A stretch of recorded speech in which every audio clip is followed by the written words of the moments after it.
Welcome to the Wrestling Soul Club podcast. My name's Cam. With me, we have Sean O Brien. Hey, how you doing? Appreciate you bringing me on. No problem. And from what I understand, you're an independent referee, right?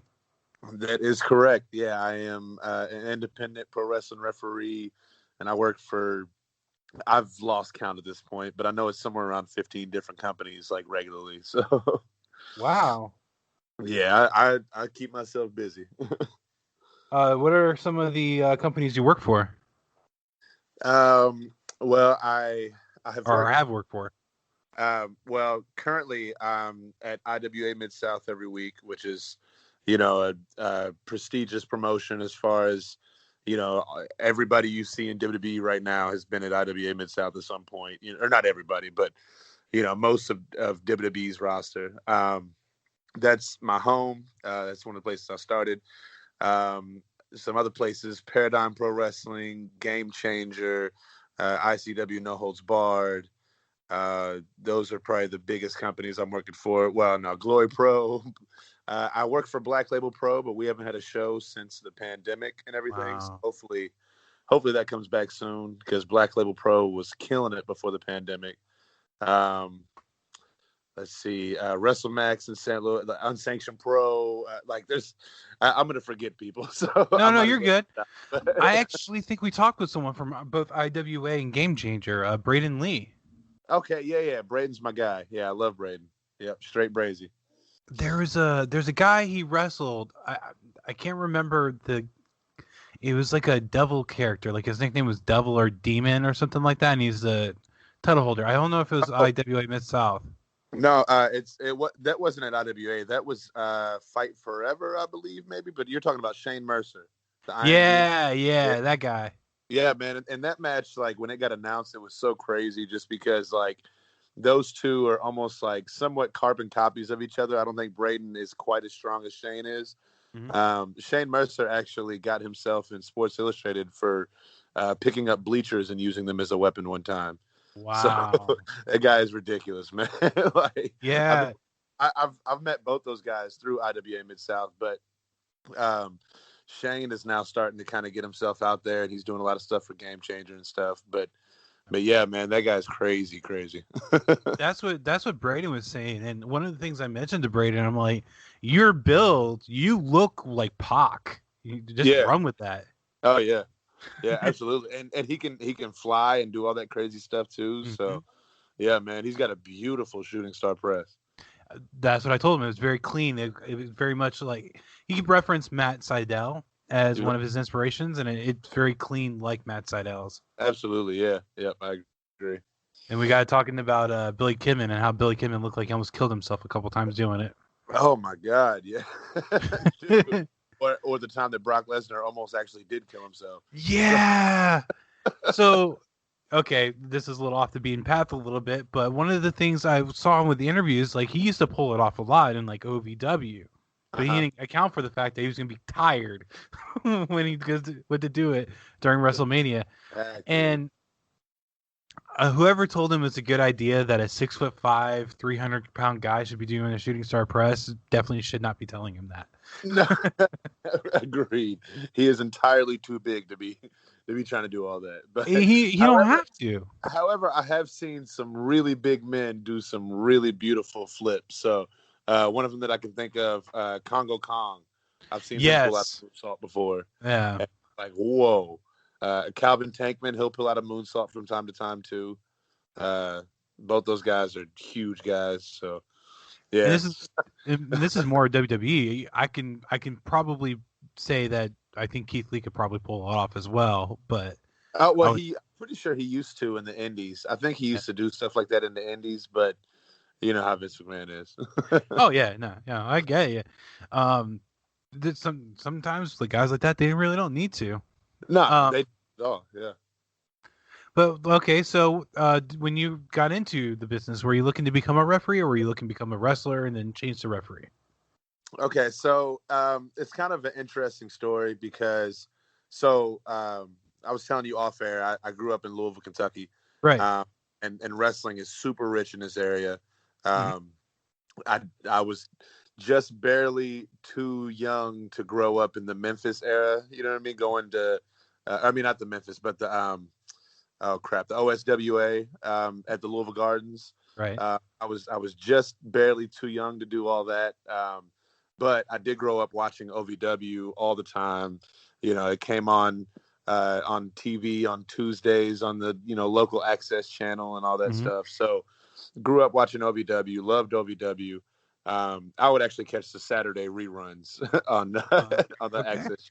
But and then once I ended up becoming, of age, high school age, I actually worked at Six Flags Kentucky Kingdom here in the area, and they used to do a lot of OVW shows, Mhm. and a lot of the stuff that they would do throughout the summer, they would have different WWE guys come through, and I got to meet all kinds of different guys, and Mhm. just kind of be in the locker room culture of pro wrestling, and I've been a huge, like I was saying, I've been a huge fan since I was a kid. I used to go to OVW shows when I was in middle school and stuff, so and then being in an OVW locker room, granted, I wasn't part of the business or anything, but just being in the locker room, it was like, I have to be a part of this some way, somehow.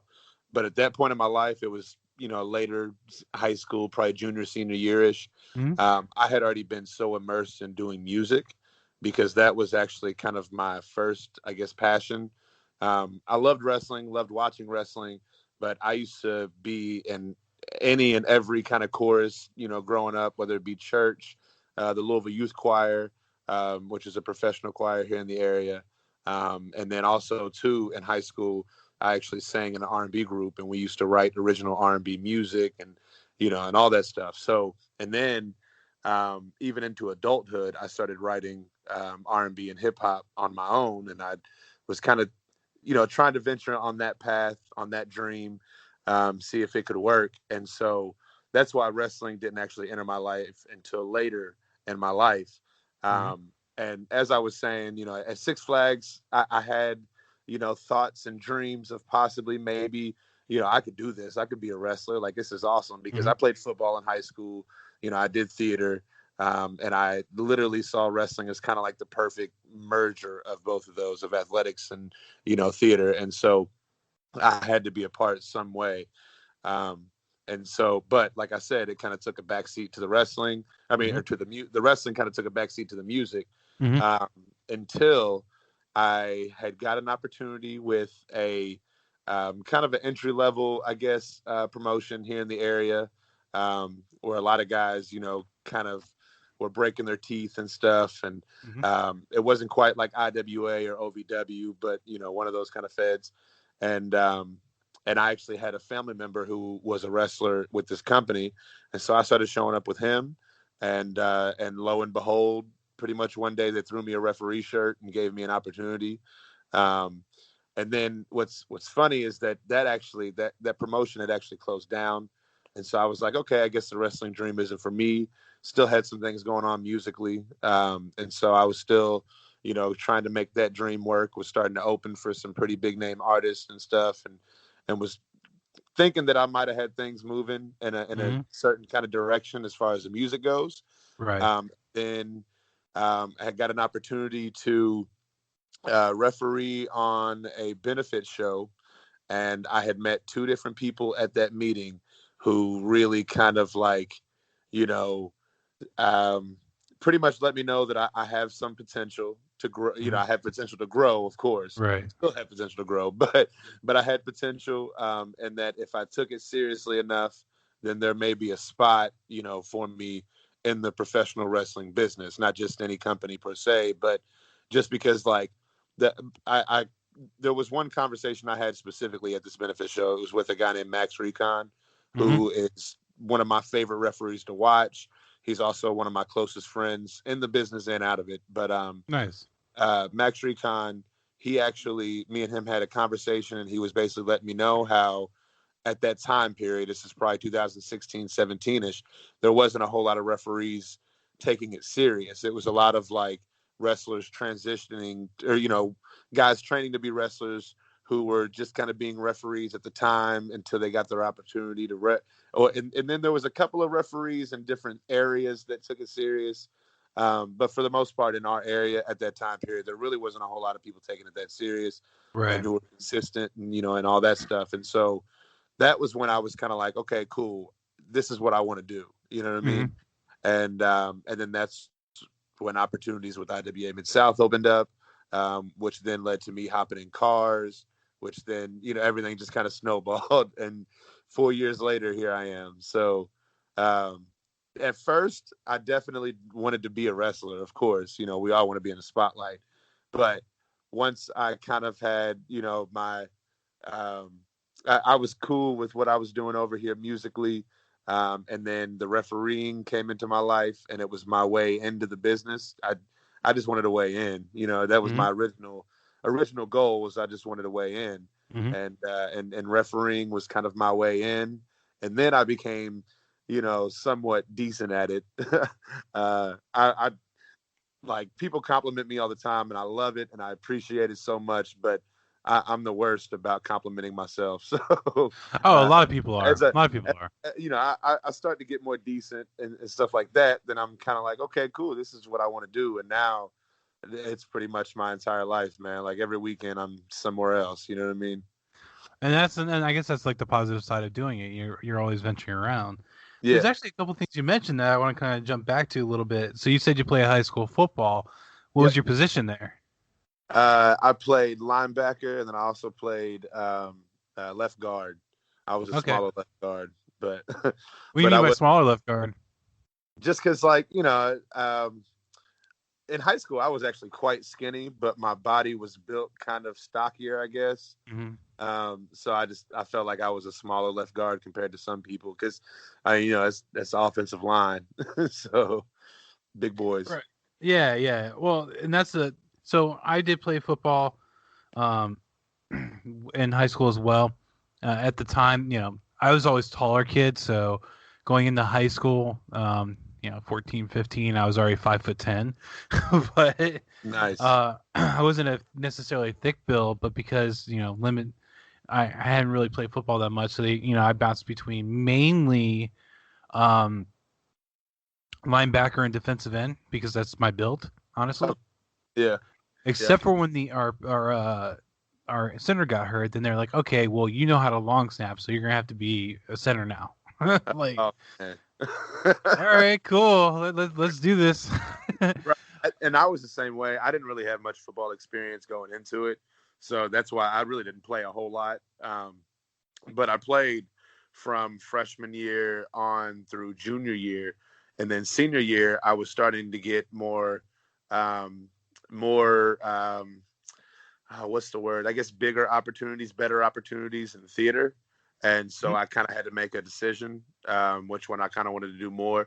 Because like my year, man, I killed myself trying to go from, football to, having to leave football practice early so I can get over to theater practice to, and then getting home and I'm passing out. You know what I mean? Right. It just, I stretched myself thin my junior year, to where my senior year, I was just like, I'm going to take it easy. I'm going to chill.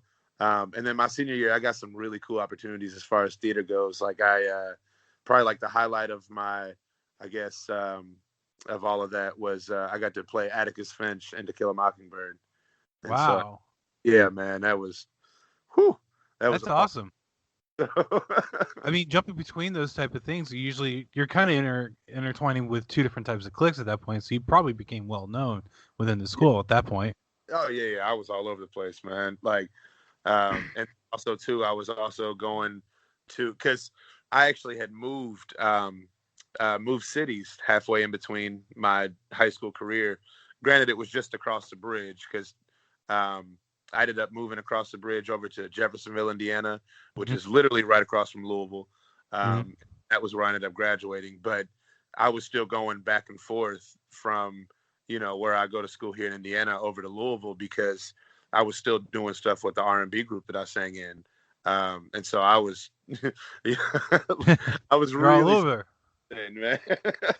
That's actually the next thing I was going to ask, was the music doing R&B and hip hop. So you said mainly